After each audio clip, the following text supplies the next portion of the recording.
Friends, कैसे हैं आप सब? आई होप आप सब बहुत अच्छे होंगे and welcome to my channel Shikha की दुनिया। टाइम हुआ है सुबह के अभी 9:15 और अश्वत के पापा और अश्वत गए हैं घूमने के लिए बाहर, क्योंकि आज अश्वत की भी छुट्टी है और अश्वत के पापा की भी छुट्टी है। घर के मेरे सारे काम हो चुके हैं, नहाना धोना मेरा हो चुका है, पूजा मेरी हो चुकी है।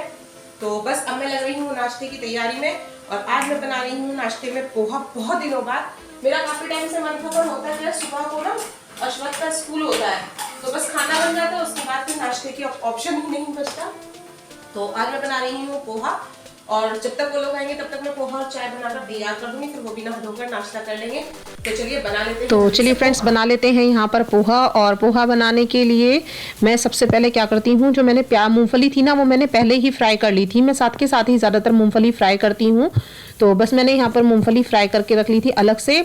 और जो थोड़ा सा रिफाइंड मैंने चढ़ाया था ना, क्योंकि पोहा घी में अच्छा नहीं लगता है, तो जो थोड़ा सा रिफाइंड मैंने चढ़ाया था उसमें ही यहाँ पर मैंने थोड़ी सी राई डाल दी है काले वाली, और साथ में जो मैंने प्याज क्रश की हुई थी वो भी मैंने यहाँ पर डाल दी है। और अब मैं इन प्याजों को हल्का सा, बिल्कुल हल्का गुलाबी होने के लिए रख दूंगी। तो यहाँ पर मैं कर रही हूँ, देखिए अपनी प्याज को गुलाबी सी, और साइड में मैं जब तक मेरी प्याज होंगी गुलाबी मैं पोहे को भी धो लूंगी, क्योंकि सबसे मेन चीज़ जो है इसमें पोहे को धोना ही है। वो किस तरीके से होता है वो भी मैं अब आपको आगे बताऊंगी। यहाँ पर देखिए पोहा बनाने का ना सबका अपना अपना अलग तरीका होता है। मैं पोहा हमेशा इसी तरीके से बनाती हूँ, क्योंकि मुझे ये पोहा बनाना मैंने सीखा था ग्वालियर में, तो बस मैं हमेशा ना इसी तरीके से पोहा बनाती हूँ। और इससे क्या होता है, एक तो पोहा खिला खिला रहता है। यहाँ पर देखिए मैंने ना पोहे को अच्छे तरीके से धो लिया है और इसका सारा पानी निकाल दिया। देखिए चिपका चिपका नहीं हो रहा है ना। अब मैं इसमें जो मुझे इंग्रेडिएंट्स डालने हैं, मतलब जो भी सामान मुझे डालना है वो मैं अभी डाल दूंगी। तो जैसे मैं इसमें अभी थोड़ी सी मिला दूंगी हल्दी, ठीक है, थोड़ा सा ये मेरा धनिए का मसाला है। आप चाहें तो और भी कुछ मिलाना चाहे वो मिला सकते हैं, थोड़ा सा धनिया, और हल्का सा मैं इसमें यहीं पर ही मिला दूंगी अमचूर। ये देखिए, ठीक है। और साथ में अब मैं इसी में ही मिला दूंगी नमक। ये मैंने मिला दिया है इसमें हल्का सा नमक, क्योंकि इसमें थोड़ी सी मीठी मिलाऊंगी मैं अभी, तो नमक मैं अभी शुरुआत में हल्का रखूंगी।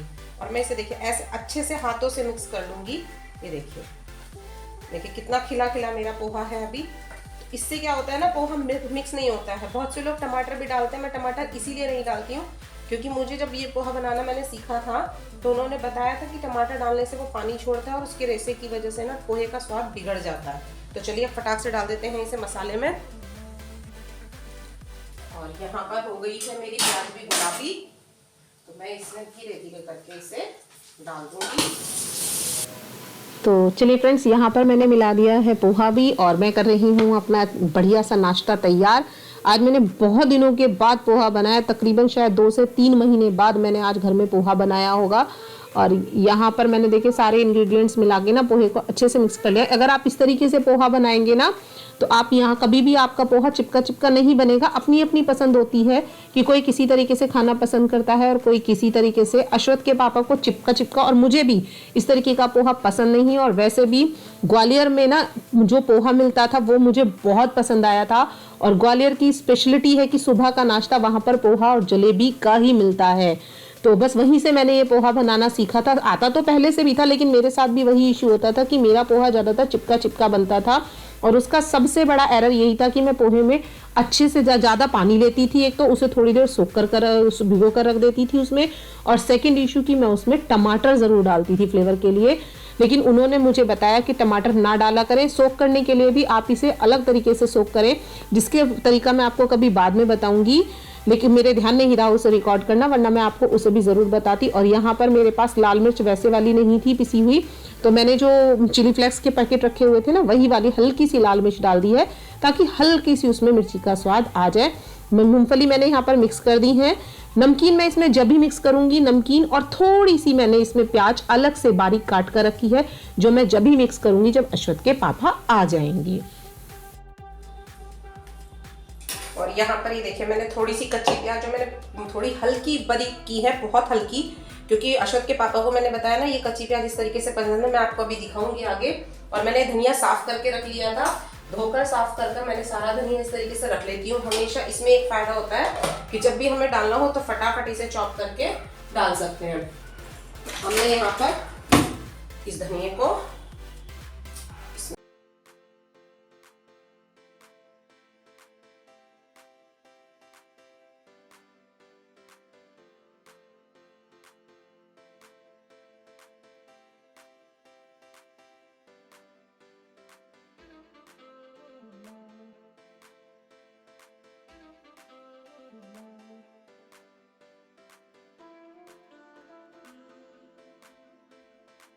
अश्वथ बाबू बाहर से घूम के क्या लेके आए हो? ये बोतल क्या है? ये बोतल किसकी है? नहीं है। कबाड़ा कुछ भी उठा लाते हो कहीं से भी।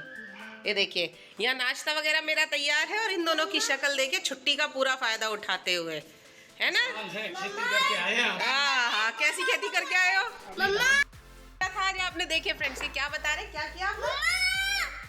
मन्नू बताएगा। मन्नू क्या खेती किया आपने आज? खेत में एक ट्रैक्टर में बड़ा पंखा चलाया था। और हमने क्या और आपने किया? खेती क्या की थी? धान खेती ऊपर की ना, काम किया ना। हाँ क्या धान? चावलों का मुंजी। अच्छा, कच्चा ये बना देखिए, ये देखिए, इसे आती कड़ी चावल, इसे और कुछ नहीं याद आता। चावल खत्म हो गए, लाने पड़ेंगे। जूते उतारो बाहर, तो आए धान का काम। जूते वहां उतार के आओ बाहर। तो चलिए फ्रेंड्स, आ चुके हैं अश्वथ के पापा भी और मैं फटाक से देती हूँ इन्हें नाश्ता, क्योंकि इनके खाने और नाश्ते का होता है यही टाइम। देखो, जब बनाती नहीं हूँ तो कहते हैं कि खाना बना टाइम से नाश्ता नहीं बनाती। जब बनाती नहीं हो तो ये भी तो बोलते हो कि नाश्ता नहीं बनाती है। हाँ। और आज बना रखा है तो आज इन्हें खाना। तो चलिए फ्रेंड्स, आ गए हैं अश्वथ के पापा भी और नहाना धोना वो लोग कर चुके हैं। बस मैं भी अब यहाँ पर चाय छान लेती हूँ। चाय मैंने जब भी अभी बनाई है जब वो आकर नहाने लगे हैं, क्योंकि चाय रखी हुई नहीं पीनी चाहिए, वो एसिडिटी बना देती है और तेजाब जिसे कहते हैं बहुत से लोग, गैस, तो वो बना देती है और नुकसान भी देती है वैसे भी नॉर्मली। तो बस यहाँ पर अब मैं कर रही हूँ नाश्ते की तैयारी। नाश्ता क्या, फिलहाल तो अब टाइम देखिए, टाइम हो गया था इस समय के करीब, आई थिंक शायद 11 सवा 11 बजे। आज ये दोनों बहुत मस्ती करके आए हैं खेतों में जाकर। तो बस यहाँ पर मैं कर ले रही हूँ नाश्ता तैयार और यकीन मानिएगा पोहा इस तरीके से बनाया हुआ ना बहुत ही स्वादिष्ट लग रहा था, खाने में भी अच्छा था और शायद ये समझ लीजिए कि शायद मैंने बहुत दिन बाद बनाया तो और भी अच्छा लगा खाने में। तो आ जाइए आप लोग भी नाश्ता कर लीजिए, मैं जा रही हूँ अश्वथ के पापा को नाश्ता देने के लिए।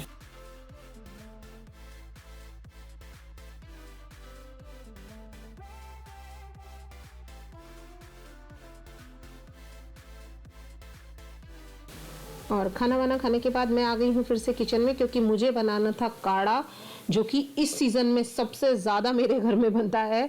मतलब नॉर्मली मौसम चेंज होने पर बनते हैं और ख़ासतौर से सर्दियों में भी, क्योंकि कोई भी एलोपैथिक या किसी भी तरीके की दवाई लेने से ज़्यादा बेटर है हम लोग यही सोचते हैं कि हम काढ़ा ले लें, क्योंकि ये सर्दी खांसी में बहुत ज़्यादा आराम करता है। स्पेशली अश्वथ के पापा को तो इस काढ़े से ही उनकी खांसी ठीक होती है। इसमें मैं घर के ही इंग्रेडिएंट्स मिलाती हूँ, जैसे लौंग, इलायची, काफ़ी सारी चीज़ें मिक्स करके मैं इस काढ़े को बनाती हूँ।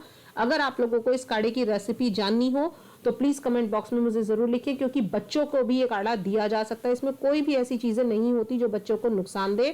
तो जब अच्छे से ये पानी बॉईल होने के बाद, जिसमें सारे इंग्रेडिएंट्स मैंने मिलाए हैं, बॉईल होने के बाद ये जब काढ़ा तैयार होता है तो बच्चा इसे आसानी से ले भी लेता है। मेरे घर में तो अश्वथ ले लेता है, क्योंकि ये काढ़ा इतना कड़वा लगता ही नहीं है। इतना ही नहीं, बिल्कुल भी कड़वा नहीं लगता। और मैं आप सबको भी यही सजेस्ट करूंगी कि अपने बच्चों को आप सर्दियों में जब भी सर्दी खांसी या जुकाम का असर आप लोगों को लगे तो आप इस काढ़े को ज़रूर पिला के देखें, क्योंकि मैंने अब तक जितने भी लोगों को ये काढ़ा बताया है असरदार हुआ है और सभी को ही इस काढ़े की रेसिपी बहुत ज़्यादा अच्छी लगी है, दवाइयों से बेटर लगी है।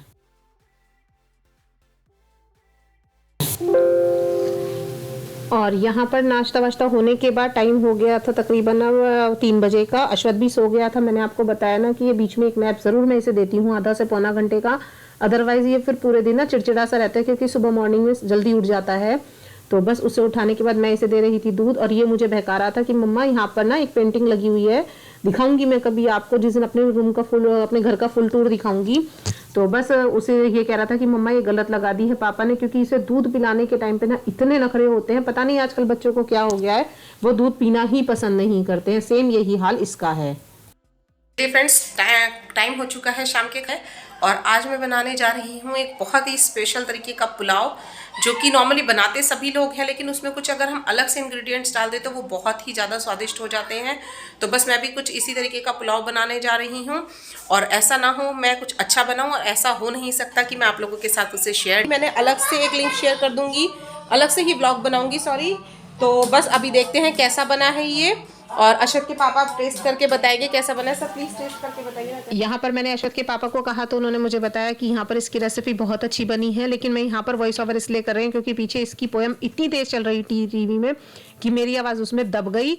और मैंने आपको बताया कि इसके लिए मैं अलग से एक व्लॉग बनाऊंगी ज़रूर। और यहाँ पर अश्वत के पापा को खाना देने के बाद मैं भी खा रही हूँ खाना। और नॉर्मल सी बात है, अपने हाथ की चीज़ बनाने के बाद तब पहले दूसरे को टेस्ट कराने में अच्छी लगती है, उसके बाद खुद अच्छी लगती है। हो चुका है मेरा किचन का काम ऑलमोस्ट कंप्लीट। कुछ सामान है जो बस उठाने के लिए रह गया है। तुलसी के पत्ते हैं, इनका फिर सुबह को काढ़ा बनेगा।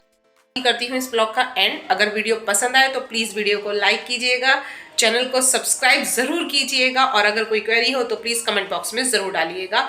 Thank you, bye bye.